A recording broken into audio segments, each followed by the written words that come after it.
Good morning and welcome to our online webinar on enhancing organizational creativity through creative leadership during and after COVID-19. My name is Sarah Haffenden and I'm the Marketing Communications Manager at UKZN Extended Learning, also known as UEL. So in case you are unfamiliar with UEL, we are the continuing education unit of the University of KwaZulu-Natal, and we offer all of the short courses on behalf of the university. So we developed these webinars as we were in full support and compliance with the directive of a national lockdown, which was issued to address the COVID-19 pandemic.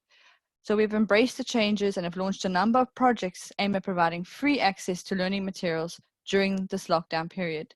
So one of these projects is our online learning webinars. Our webinars will continue throughout August and September and will be offered once a week on Tuesdays at 10 a.m. But please do take a look at our final slide at the end of this webinar for further details on upcoming webinars, or you can visit our website at www.ukznextendedlearning.com. So please note that due to the nature of this webinar, we will be unable to address raised hands and questions throughout the presentation. So please would you post all your comments and questions in the Q&A box, and these will be addressed at the end of the webinar. We will also allow for live questions at the end. So if you have a question you'd like to ask live, raise your hand and then we'll open up your mic at the end and you can ask your question. So I'd now like to introduce you to our guest speaker for today, Professor Ziska Fields. So Professor Ziska is an associate professor in the College of Business and Economics at the Department of Business Management at the University of Johannesburg. Prof. Fields is an alumna of University of KwaZulu-Natal and an external researcher and habilitator at the Chair of Innovation Research and Technology Management, Chemnitz University of Technology. She is an advisory board member and an ambassador for the World Creativity and Innovation Week and World Creativity and Innovation Day in South Africa, as well as some Southern African countries like Namibia and Botswana for 2021. Her main research focus area and passion is theoretical and applied creativity across various disciplines and contexts. She developed her two theoretical models to measure creativity in South Africa, focusing on youth and tertiary education. So welcome, Ziska, and over to you. Thank you very much, Sarah, for that nice introduction. And I want to say hello to everyone. I hope you will enjoy today's webinar. You will see that it is going to be a little bit challenging in terms of dividing what is happening during COVID and what is happening after COVID, because some of the information can be applied in both. But I will highlight that for you so that you know when that is happening.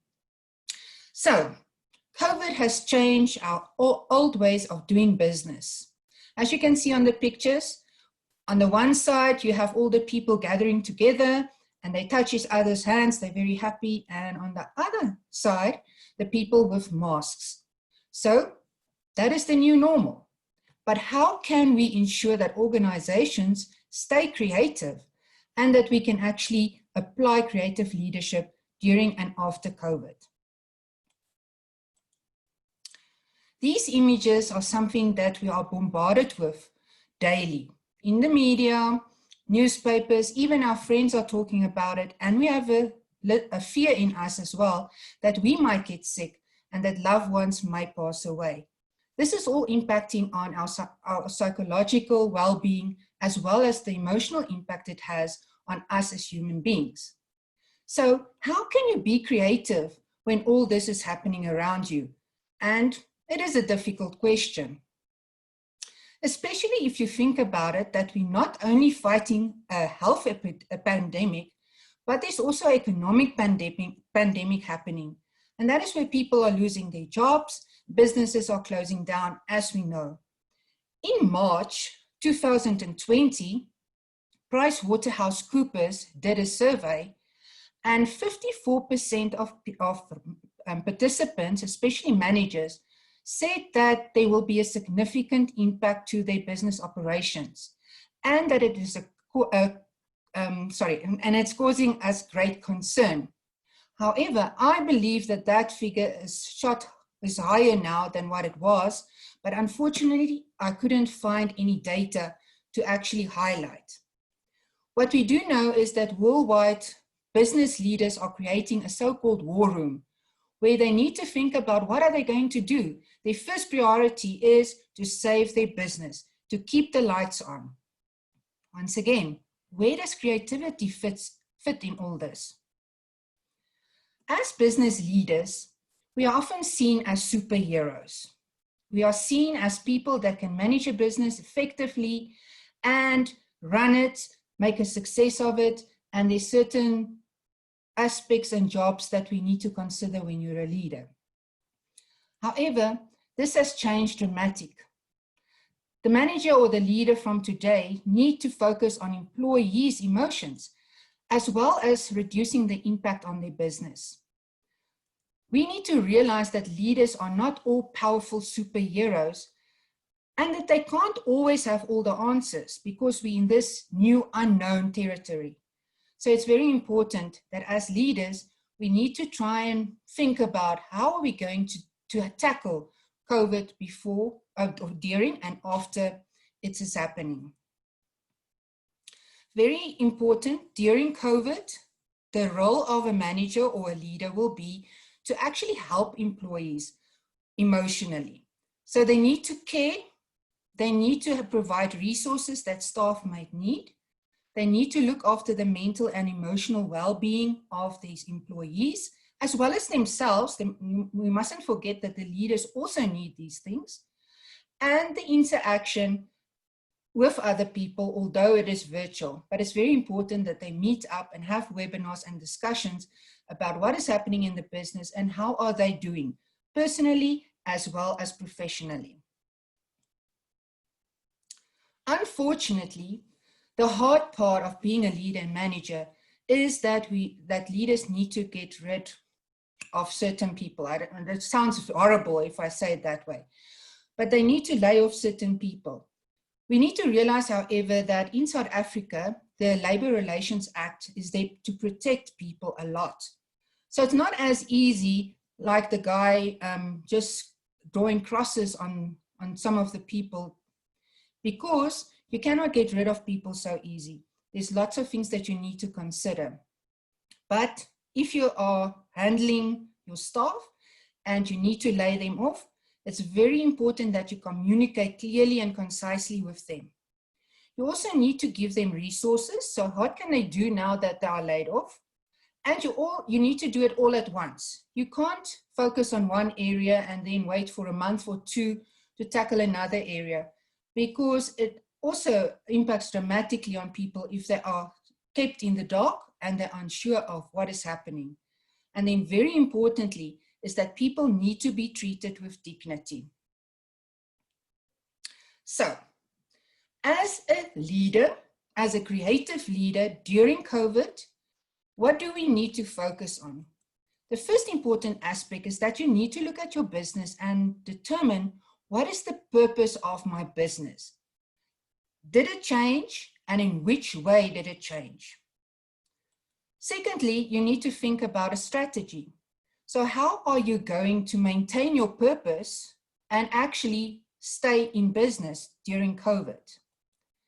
You also need to look at how many people you are employing, as well as the different levels, and maybe consider getting rid of certain levels to save money and offer people maybe a lower salary than just to fire them. Very important as well is to focus on your budget. What you've budgeted for last year can change now, so you need to rebudget and rethink the things that is important and focus all your attention on getting that right. You also need to look at cooperation and sharing, because you as a manager on your own, or you as a leader on your own, don't have all the answers. So you need to connect with other leaders and managers to actually determine what can you do to actually keep your business open. Another important aspect, and that is why I said you need to keep contact with your employees, is that you need to co-create the future with them. Because all of us know we're currently in COVID-19, but like all things, this will also pass. But what will happen if this passed? And therefore, if you include your people and you are creative, you can actually create a future that they will actually look forward to. So I think all of us actually hope that everything will return to the old ways, where we can go into the office, we can make tea, we can greet people, but we know this is not happening. Managers and leaders actually have a big responsibility because they now need to come up with ways how to protect and lead people. And the business models that they've used, the guidelines, all their training is not as helpful as it should have been, because it never focused on a COVID that could happen, but it did focus on fourth industrial revolution, for example. But how can you use whatever you know with your people to come up with a better or a new way of working? The lockdown has brought new ways of working, as I said, but we need to realize they are here to stay and we cannot go back to the old normal. Already in 2010, IBM did a global study with CEOs, and they said there that creativity is a very important skill, even the most important skill that a manager or a leader needs to actually survive in a complex business world. This has not changed. It's now 2020 and creativity is still important. And I do believe that it will become even more critical after COVID-19. So what is creativity? I think it's just important that we actually focus a bit on a definition. It is not a rare gift only given to a few. All of us has got the ability to be creative. That is what makes us unique as human beings. So it's part of our human thinking and behavior. Unfortunately, we are being placed in certain boxes and we need to find a specific way of doing things as we are taught in school, university, and by society. And that can actually change our thinking to become more logical and analytical than creative. What is very important though, if we look at creativity, it is a whole brain process. We cannot say that creativity just happens on the right side of the brain, because then you will just sit with a lot of ideas, but you won't know what to do with it. So you need to analyze it to generate new and novel ideas by either copying or transforming your different ideas and even combining it with something that is different. Very importantly as well is that creativity must be fostered in an organization, and that is where organizational creativity comes from. You need to prepare a place for people to be creative. So what is creative leadership really? I want you to just pause for a few seconds and think about it. Think of a definition. How do you see creative leadership? Okay. Creative leadership is everything that has to do with team creativity. It doesn't focus on the leader, him or herself, and their creativity or not. So a creative leader focuses mainly on the people around him in organizations. What is very good about a creative leader is that they can actually use complex and changing situations and create and realize innovative solutions. So isn't that the time that we are currently in? For them, the new approaches that is unknown is not difficult.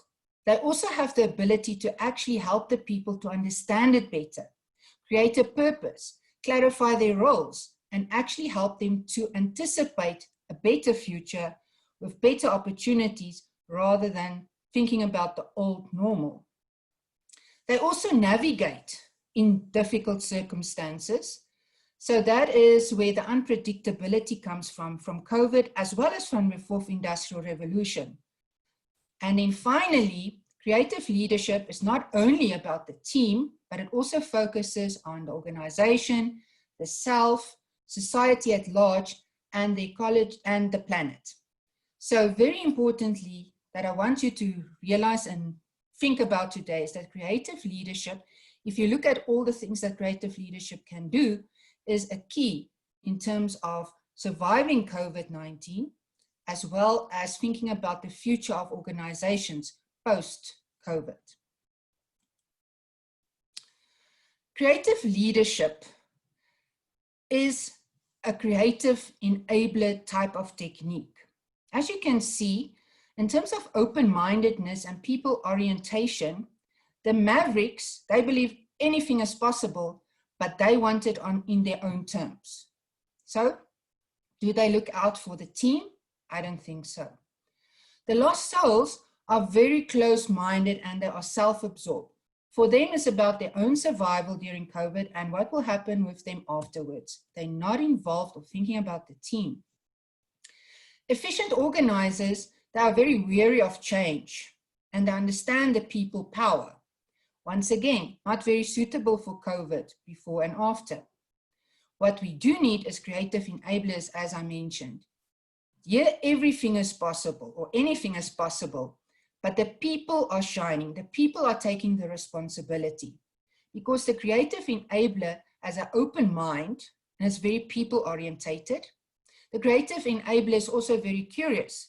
So what is happening around him or her and how can this be used positively? They also want to make things happen. They're eager to learn and they see people as the heart of everything. And they also have creative self-efficacy. Now I'm going to come back to creative self-efficacy a bit later. So just remember that concept. So once again, creative enablers is very important during COVID-19. Was it more after COVID-19? I believe that leaders and managers during COVID-19 has a role to play in terms of managing the emotions of their staff and ensuring that the business survive and coming up with strategies to make that happen. After COVID, I think the creative leadership, creative enablers will become more important as we go into the future and finding different ways of working.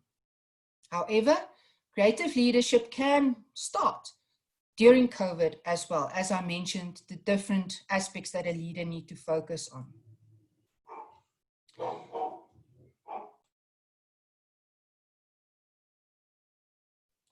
Okay, sorry for that, my dog's is barking again.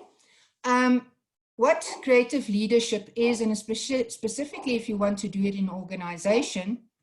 Okay, I'm just going to pause just to get my dogs a bit quiet, just hang on.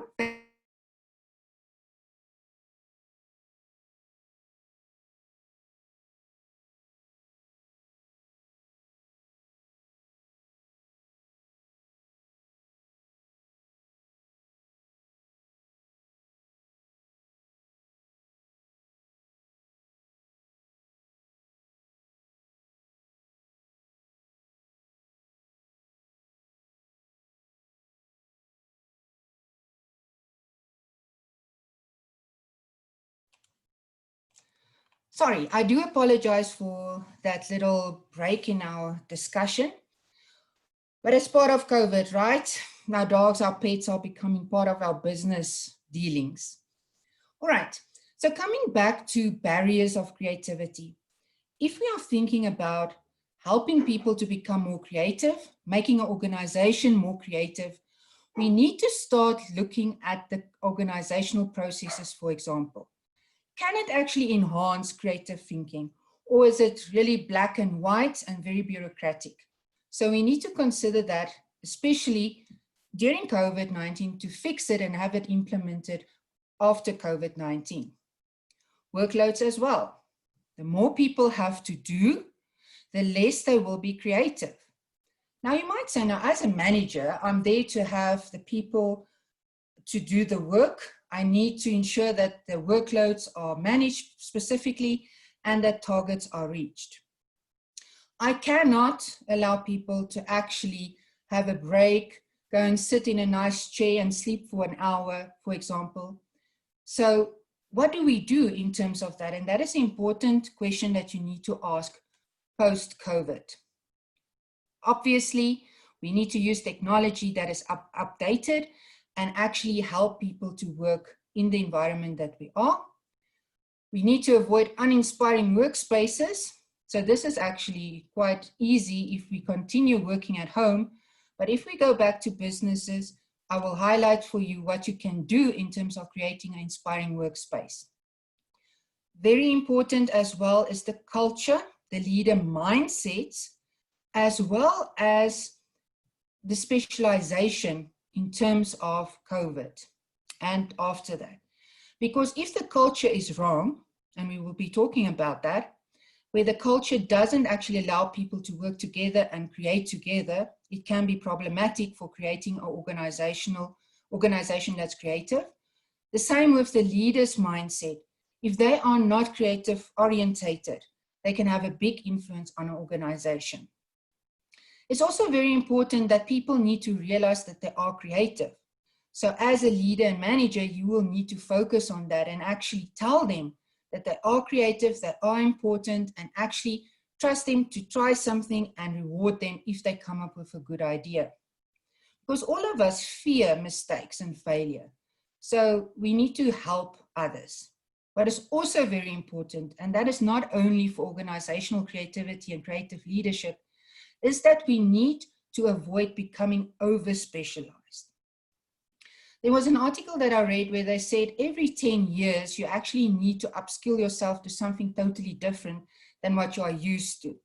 I will actually want to say that every year you need to study something different so that you can actually keep up with what is happening and becoming less specialized, but more a generalist.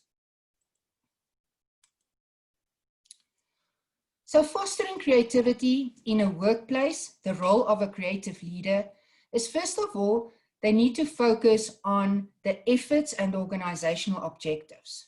This needs to be controlled carefully. The command and control style of management is out. During COVID-19 and after COVID-19, we need to start collaborating, we need to take each other's hands, and we need to find solutions. We need to ask questions and we need to focus on the outcomes rather than the answers. And when we have clear objectives set as a creative leader, we must not tell people how they can actually achieve them. We should allow them to figure out how can they do it in the best possible way, being creative, working together, and actually coming up with interesting aspects to actually achieve the objectives. A very important aspect of organizational creativity and fostering it is also what I mentioned when I used the example of the manager that says that he cannot allow people to go and sleep for an hour, but he wants the workforce to have a workload that keeps them busy the whole time, and he wants to achieve targets. Now, if we look at a fostering creativity in a workplace, and also the creative leader, you need to allow people to think. You need to allow them to see the big picture. You need them to experiment, but especially you need to allow them for the illumination stage. That is the stage where they actually walked away or they had a break and they come back and they actually find that creative idea or aspect that can help them to achieve an objective. So we can say it's almost like the aha moment when you get the idea that you were looking for and that you can start implementing. As leaders and as employees, when other people generate ideas, we should not say yes, but we should say yes, and, because that will open people to be more creative and to be more sharing in terms of their interactions with others. Creative enablers is also important to develop, especially when you foster creativity. It provides inspiration, it's incentives, it allows people to fail, for example. It allows people to come up with innovative objectives and create a new culture. But to do that, very important, is that you need to develop the self-efficacy of employees, as well as the creative intelligence. I will come back to the creative intelligence a bit later, but to keep that in mind, the creative self-efficacy and creative intelligence. I also said to you that I will be talking about the workspaces, that if people go back to work, what is important to actually spark creativity and help them to be more in a collaborative state of mind. And what you need to know is that colors blue and green actually enhance people emotions and physiologically to actually become more creative. boards that can actually help them to brainstorm can be set up. So there's a lot of things that you can do to create creative workspaces. But always remember the colors blue and green. Technology is also very, very important when we create and foster and enable our staff, because without technology, we will not go anywhere. So we need to ensure we've got the latest technology and that people can actually work with the technology at hand. So coming back to creative intelligence. Now, creative intelligence is something that is not really talked about too much. However, it is becoming more important in today's world. And that is also going to become critical when you apply for jobs in the future, as well as when you are a leader, as well as employees that work for organizations who want to be more creative. So, creative intelligence is basically your ability to use new and unusual situations. You use your existing knowledge and the skills that you have, and then you combine it with your intellect, which already is linked to your imagination. So that sounds like a mouthful, doesn't it? But if we compare it to analytical intelligence, which is just basically problem solving and computing, and then your practical intelligence being street smart, I would say that your creative intelligence actually feeds the others, and the other intelligences feeds creative intelligence. So they are linked together, and we need to apply them together as well to ensure that we can be creative and get the results that we are looking for. Now, this is almost the final slide, but a very important slide. Organizational creativity starts with the leader.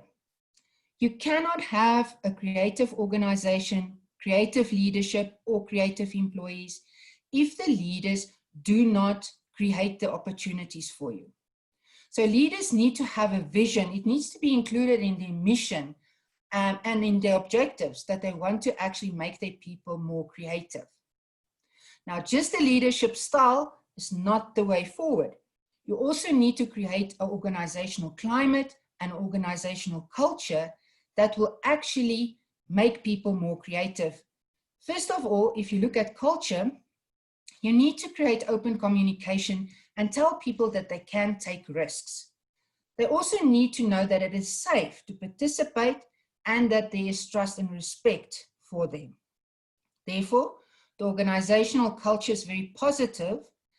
It stimulates creativity because it doesn't punish creativity, and it actually encourages people to become more creative. Now, the climate plays with the culture basically. So here it's about participation, about the freedom of expression, about doing experiments, but especially that you are allowing your people to get stimuli from all over.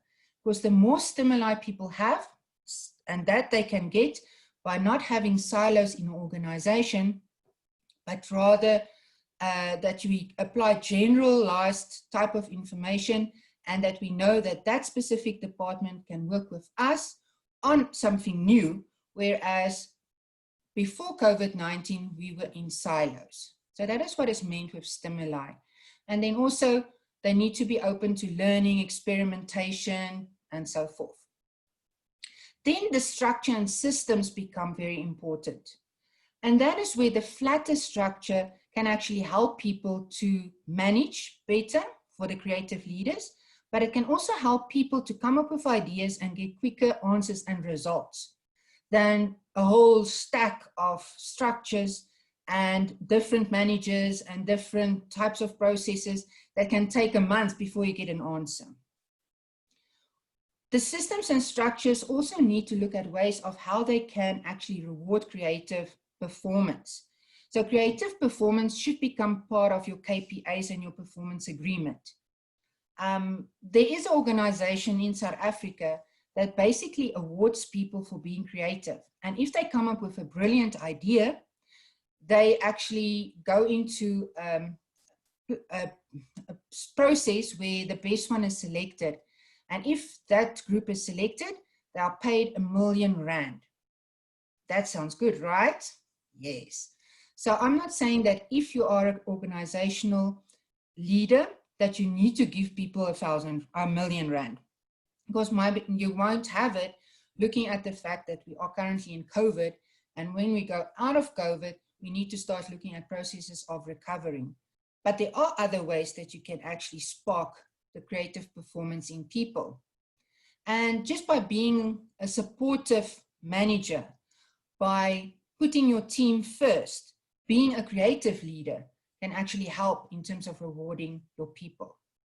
And then finally, part of the organizational creativity aspect is your resources and your skills. Very important. I'm saying very important because all of this are very important to me, but it is critical that you also need to think about human resources and what you are going to do in future, because the roles and the work of people now is also changing. You also need to find the best creative talent, because the creative talent is the people that will help the business grow in terms of coming up with new ideas and concepts. Obviously, you will need the people who can implement and make it happen, but creatives need to become part of your search in terms of people you want to employ in your organization. So eventually, at the end of this presentation, at post-COVID, during COVID, the collective genius of teams is critical. So creative leadership, as I mentioned, looks at leading teams and developing their creative creativity, their collective creativity. And that is very critical, especially in the fact that a leader needs to walk the talk. So a creative leader can't just say, I'm caring about the team and I want them to be creative. It actually starts with creative leaders. They need to set the organization that they need to have a creative organization. And then they need to create context for creativity. They need to constantly inspire their people. They need to apply creativity techniques and also teach their people the different creativity techniques that can help them to generate certain ideas. And then finally, you need to provide feedback constantly, quickly. I hope you've enjoyed this specific webinar, and remember that creativity is part of all of us. So you can become a creative leader, you can create a creative organization, and you can survive COVID-19.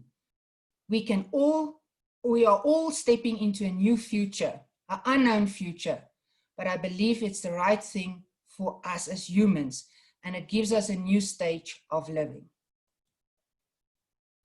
So, have an open mind, have an open heart, and have an open will.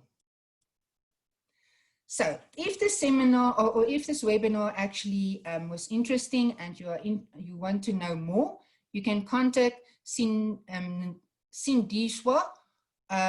for example, and you can then ask them if they can provide more information. But the webinar, as well as the PowerPoint presentation, will be provided on the UEL website. Thank you so much. I hope you enjoyed it. And back to Sarah. Thanks, Ziska. I'm going to launch your one poll that you wanted to do about creative leadership. I don't know if you want to talk through it or... All right. In terms of this poll, I actually wanted you to think about what creative leadership is in terms of what you were exposed to in this webinar, and just stick what you think is the most appropriate to explain what creative leadership is.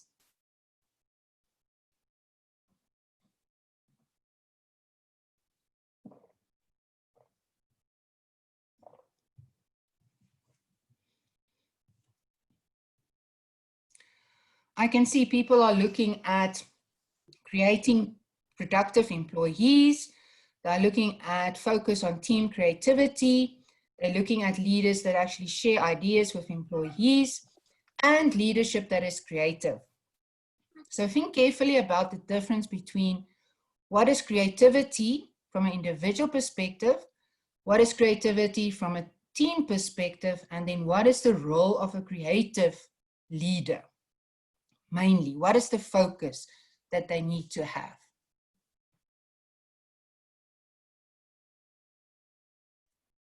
Okay, I think most of you have voted, so I'll end that one. And the majority, obviously, you want to... Yes. Sarah, thank you. Well done to those who who've indicated that leadership focused on team leadership. That is important. And I know that I kind of played around with your brain in terms of this poll because it can be the other aspects as well. But like I said, creative leadership focuses on team leadership specifically. All right, we also have another poll. Here you need to explain or define creative organizations. So what is a creative organization if somebody asks you to explain it to them?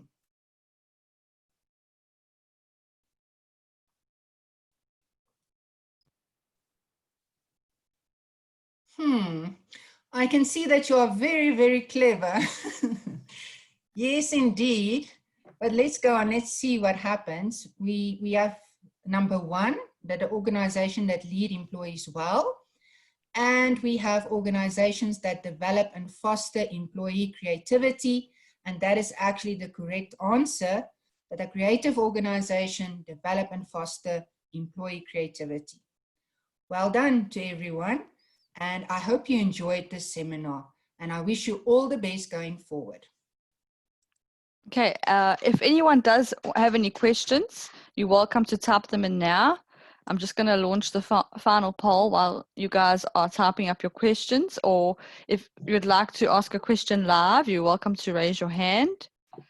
I do have a question from Chrobla S.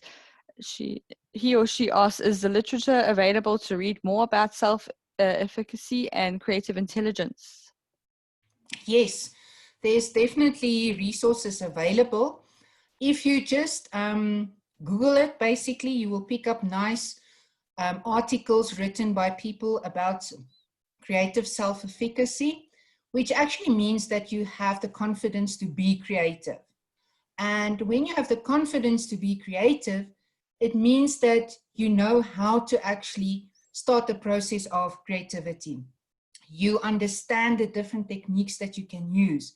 You feel comfortable in terms of the knowledge that you have of creativity, and that you actually practice your creativity on a daily, weekly basis. So you are building on your self-esteem as a person, and that creates your self-efficacy. In terms of creative intelligence, there's also a lot that you can find on Google, but there's also books available.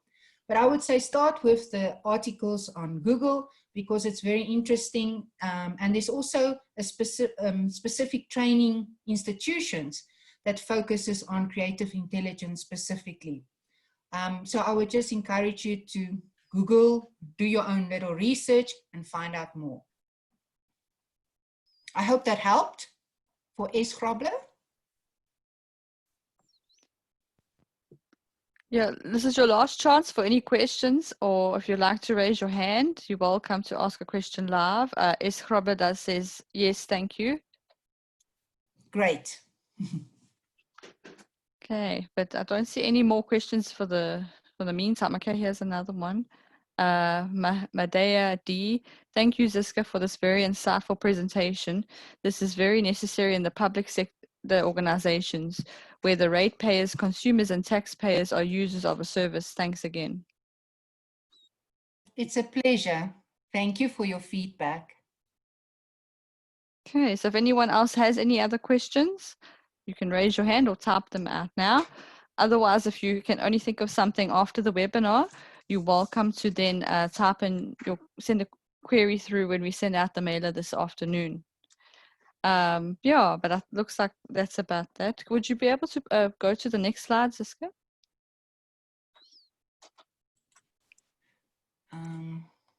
Just with the upcoming webinars.